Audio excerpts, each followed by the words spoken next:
Bwana John, unajua kuna a bunch of individuals who are saying there were serious diplomatic missteps by the government when they positioned Raila to be the candidate for the AUC chairperson. So number one, he's a very old man. I don't want to say very in that sense, but he's quite old. Yes. Being the leader of a commission like that, like it's technically like you're the CEO. You need to move around a lot. You need to go there and get resources, fundraising, nini. That position requires somebody who's young. And so the government did a very serious mishandling of this whole situation. They would have fielded somebody younger and that kind of thing. So for those folks who are saying that, do you side with them and say, okay, maybe Kenya did wrong diplomatically and it will take us a very long time, a good amount of time for us to actually reposition ourselves as a powerhouse in Africa and not just East and Central? There was no cap of age of Baba, because if there was that cap of age for him not to go and buy for the AUC seat, then he could have been nullified on day one when he presented himself. Secondly, Baba has been the AUC. He has also been the AUC Commissioner for Infrastructure. Was he young by doing that? He was there. And he was rotating around Africa.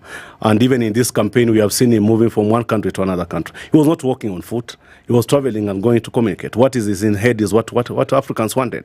They never wanted to look at his age. They wanted to look at his experience and what he can deliver to Africa. It's not about that the government positioned an old man. He's old but with experience and with some worth to offer to Africa. Yeah. So to me, I'm not siding with issues of age, because there was no cap of age. If it was, then we could not have fielded Baba. Okay, well, a different angle to that angle of conversation is, there was some, they say speculatively that there were some African countries that were not happy over the fact that Kenya even sent its police force to go and, for example, fight in Haiti when there was need for assistance to go and at least liberate the people of Congo. So issues like those, and even how the president has gone about the issue in Congo, could have affected how African countries voted for the AUC. That's why I mentioned that the issue of DRC came at a very bad time. And also it affected. And we have our own baggage. And also the government and Kenya has its own baggage of handling issues going forward. And when you talk about Haiti, Haiti happened before this Congo. And our Kenyan army has been in Congo severally. We have sent troops to Congo there. But whatever that just happened recently, before just this election, it came a bad time. I'll agree. Okay. And also the policies that Kenya believe in, we have to look at actually how we relate internationally. Right. We have to look at who are our friends and how our policies are going forward, if we need anything across the continent. Okay. Yes. Stephanie. Yeah, so when you look at how every single country voted, where one majority would vote a certain way and a lot of them would follow, and then you look at Kenya and who voted with Kenya, for Kenya, do you think that we don't actually have that many friends or that many allies out there? We don't have much influence. And could it be that they look at the country and there's like, okay, there's a bit of issues here and there, we're not going to side with you because of that? Or could be the factor? I said as I began that we actually have the French emoji, where the francophones always vote as one bloc for the interest of the French. Secondly, we were assured by SADC that they offered even support, and there was assurance that they were going to vote for Baba. But at last, they never did so. And that's why you find that maybe we are saying issues like Congo, the war in DRC, might also have contributed to. But the government and Baba did his best until the last time. But issues just started happening 2 weeks too. You look at that communication that came in, that SADC should vote for the Madagascar candidate. So you see such things. And also, going forward, how we relate with other countries in Africa must also change. We must also look at our relationship with other countries in the continent and our policies with other countries in the continent, so that we can have a cordial relationship. There are so many things that need to be changed. For example, when we are having some of our policies are not right with other countries in the continent, and maybe there are some presidents who may actually believe that the way Kenya was moving was not right. It was like we are now on top of them on doing things like our president, who is William Ruto, was on the other side, being pampered by US sometimes back. There you go. There's so many things that are I agree. that maybe some presidents and some states could not agree with. And we say, going forward, we need to look at how we have our policies and how we relate with them. So we're all in agreement that Kenya has lost its credibility when it comes to the region.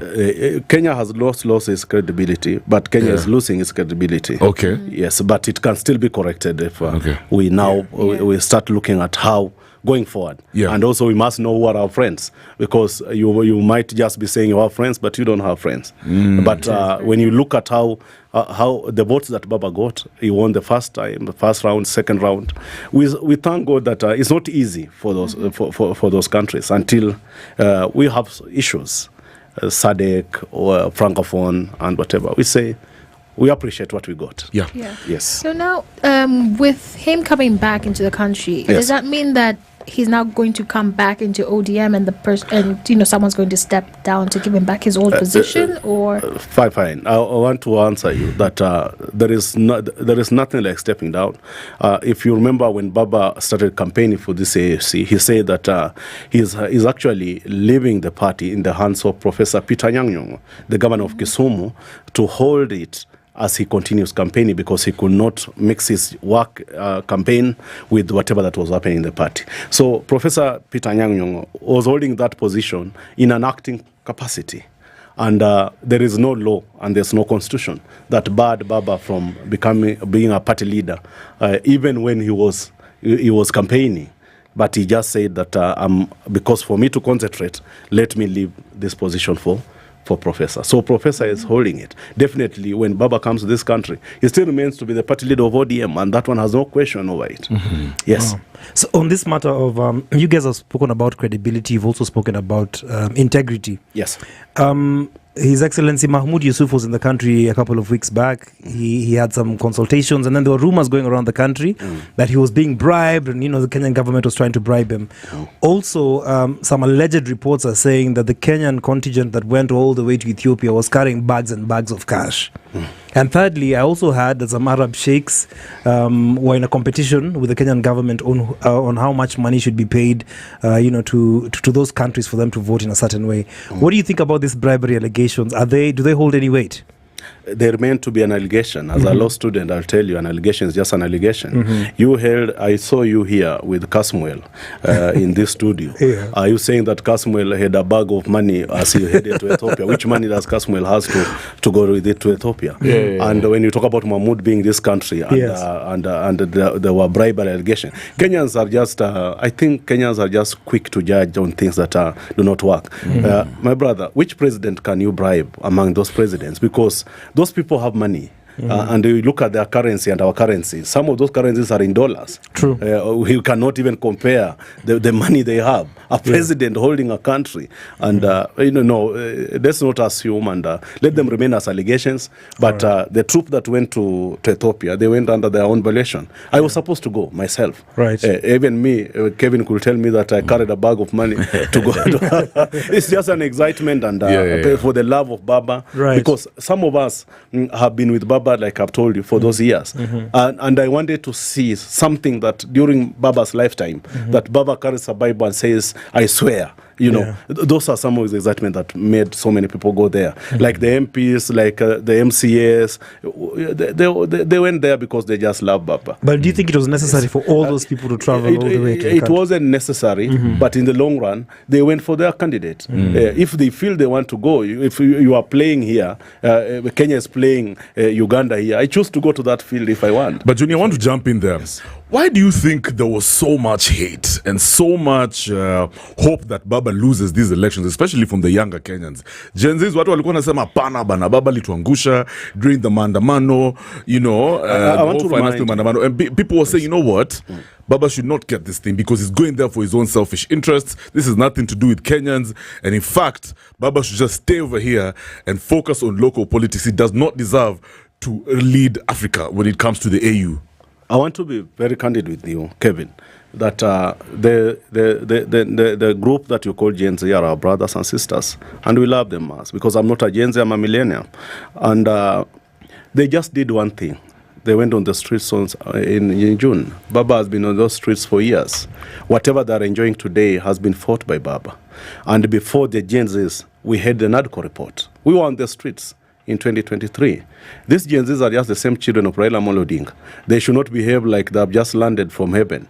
They have been there when Baba has been fighting. Themselves, they told Baba not to go on the street. If they told Baba to relax at home, Baba should not join them. Then secondly, why are they now complaining that, because whether Gen Zs could have gone to the streets or not gone to the streets, the NADCO report was supposed to have been implemented. It was heading to be implemented because we have a country, and only what Baba did was to organize, stabilize the country. If this country went down during that time of Gen Z, we could not have Gen Z and we could not have Baba. Yeah. So what Baba wanted was to have a country for this Gen Z, for them to continue talking the way they're talking right now. And we appreciate them. And they have to air out their views, and they should continue doing so. Yeah. Because this is their country. Baba will go one day. He's not going to be here permanently.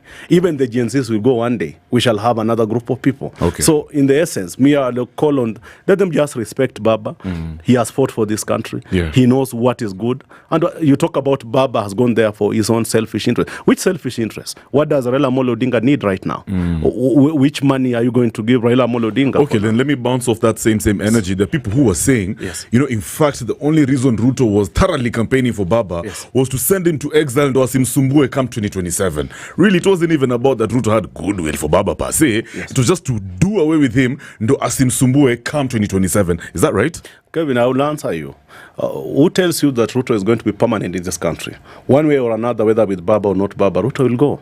So there is no way you'll say that William Ruto wanted to send Baba to exile. Does it mean that after 2027, Ruto will be permanent in this country? We have had presidents that have come and gone. Who tells William Ruto that he must be a president in 2027? Even with Baba or minus with Baba, the voters will decide when that time comes. Yeah. So this analogy that William Ruto wanted to send Baba in exile, that one doesn't work. And if after sending Baba to exile, so what? What happens? Does it mean that after sending Baba to exile, all of us are going to bend down and say that now we are voting in William Ruto? What William Ruto is doing right now and working for Kenya is what will make him be re-elected. No, it was assumed that if Baba got the AUC position, he would inherit Baba's constituencies. So that one remains as an assumption. Yeah. That was an assumption. Yeah. Remember that even inside Baba's camp, we have those who believed, who did not believe in, and who still don't believe in anything to do with broad-based. Yeah. And you see every day. So we just wish William Ruto well. Maybe William Ruto, when Baba stabilized the country, when the Gen Zs were burning this country down, William Ruto was just returning a favor to Baba Raila Amolo Odinga. So what next for Baba come 2027? Do you expect him to endorse Ruto for president? Well, that one now depends with Baba. Well, because that's a question to be answered by him. Or vice versa. We'd like to see Ruto endorse Baba for president. Because in 2027 it should be open. Everybody will be on the ballot. Now, between them, either of the two, either one of them can endorse another. So you're saying there's still a possibility that Raila could be on the ballot? Not that it's still a possibility. The law allows him to be on the ballot. So I know what you're saying. We know what you're saying. Okay, I mean Kenyans are smart. I personally expect Baba to be on the ballot. But let me tell you, I find it very strange, especially for the Kenyan people. Yes. Okay, fine. They don't want Raila to win at the AUC, right?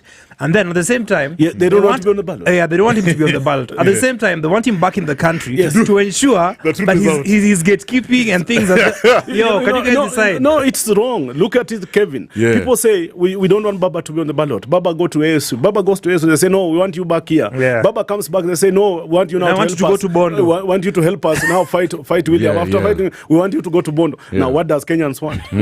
Let us give Baba time. Let him relax. Let him decide. What he wants. Let me not speak for SpiceFM. I'm telling you guys categorically here in this table here, Baba will be on the ballot in 2027. You can tell. It's just a given. You know what I mean? Now, as we move forward, I saw Nandi Senator Cherargei saying, now the best thing is to ensure that we implement fully the NADCO report. Yes. You agree? The report is with them. Whether they implement, they don't implement, it's up to them. The report was given to them. They should have implemented that report long time ago. The report is there. So, what has been stopping them from implementing it? The report, they have the report. Yeah. Yes. Okay. So let me ask, it's alleged that the money that was used to fund the campaign was from, the Kenyans, the taxes and all the money that is in the government.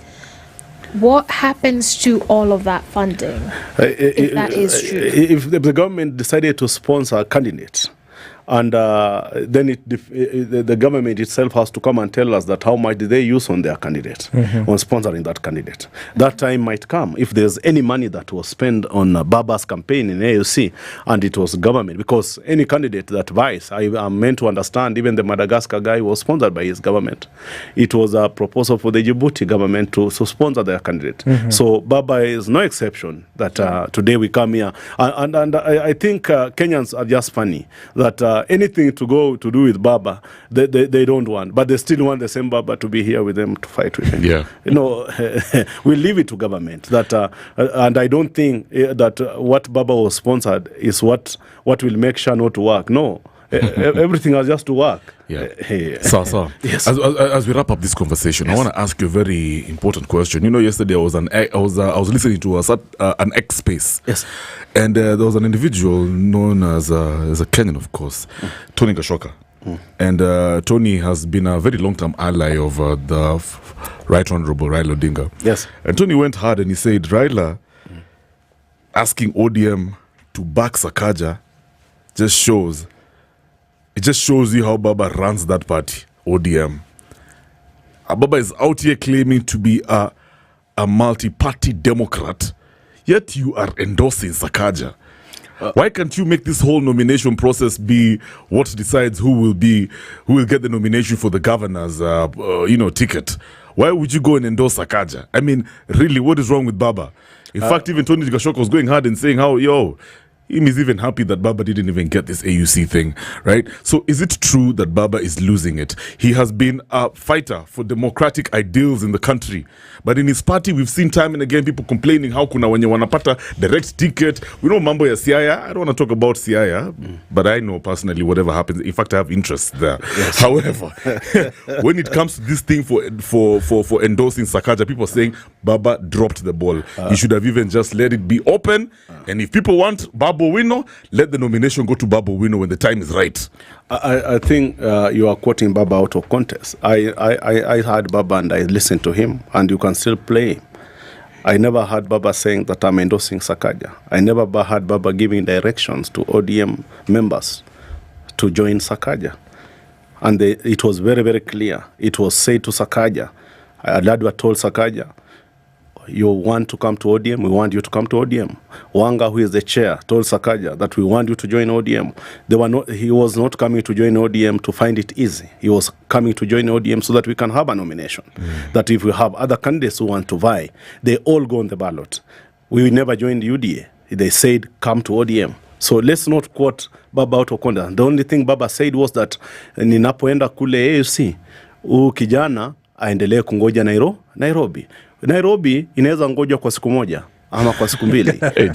Yes, we are 3 years to election. Okay. Who tells you that all of us are going to be there? Yeah. So we cannot say that even Malulu has just left us a few minutes ago. Yeah. So we don't quote Baba out of context. So that statement didn't necessarily mean we are in ODM. Okay. We have not received any such communication. Okay. That right now this is the way. Yeah. And as you are told, that was an event, a prayer event for Baba. Yeah. And Sakaja said, I've come here to actually just ensure to stand with Baba, being my father. So Baba never said, I don't want Babu Wino, I don't want Tim Wanyonyi, who are candidates in ODM. They haven't been told not to vie in 2027. Yeah. And we have told Sakaja, come to ODM. But do you agree with majority of Nairobians that Nairobi, as it is right now, is in a dilapidated state? Now, everybody looks at a dilapidated state in a different way. You cannot say someone who is staying in Kileleshwa and Runda and Lavington to appear like someone who's staying in Kayole. Okay. Yeah. So it depends on how you view it as a person and how you take it. I don't join the choir. Thank you so much, Honorable John Wanguba Mukoya.